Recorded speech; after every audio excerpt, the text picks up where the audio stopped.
Tonight, closure for the family of a local mother nearly 2 decades after her murder. Denise Amber Lee was kidnapped from her home, raped and killed by Michael King in 2008. 1 year later, 10 Tampa Bay News was in the courtroom when King was convicted of her murder and sentenced to death. And just hours ago, 10 Tampa Bay News reporter Kristen Barbarisi witnessed the moment he was executed by lethal injection at the Florida State Prison. She spoke to Denise's family just minutes after that execution.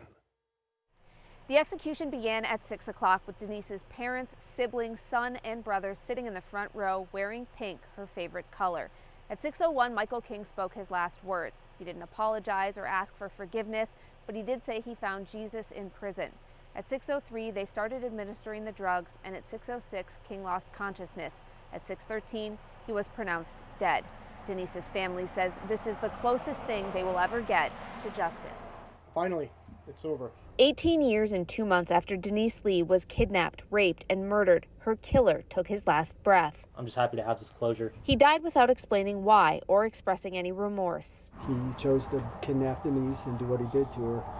And watching his little speech in there didn't impress me at all. Since Denise's death, her family has stayed united. We could have fell apart, but we didn't. And they've pushed for change, helping reform 911 dispatch operations in Florida through the Denise Amber Lee Act and nationwide through the Denise Amber Lee Foundation, all in her memory. She's a hero.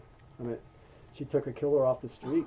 Her 2 kids, who were 2 and 6 months, are now adults, nearly the same age she was when she died. My dad said that he got the opportunity to know her and marry her, and I unfortunately didn't get the opportunity to know her and be raised by her, because I know he picked a great mom and Michael had other plans.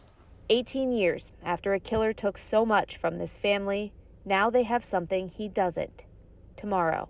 And now we can focus on what we've been focusing on for the last 18 years, and that's moving forward and trying to bring, positive change to 911 and other things. 13 members of Denise's family witnessed today's execution. Under Florida law, the prisoner's family is not allowed to witness, but King's mother did visit him this morning. Reporting outside the Florida State Prison, Kristen Barbarisi, 10 Tampa Bay News. And as Kristen mentioned there, Lee's case led to major changes to 911 systems nationwide.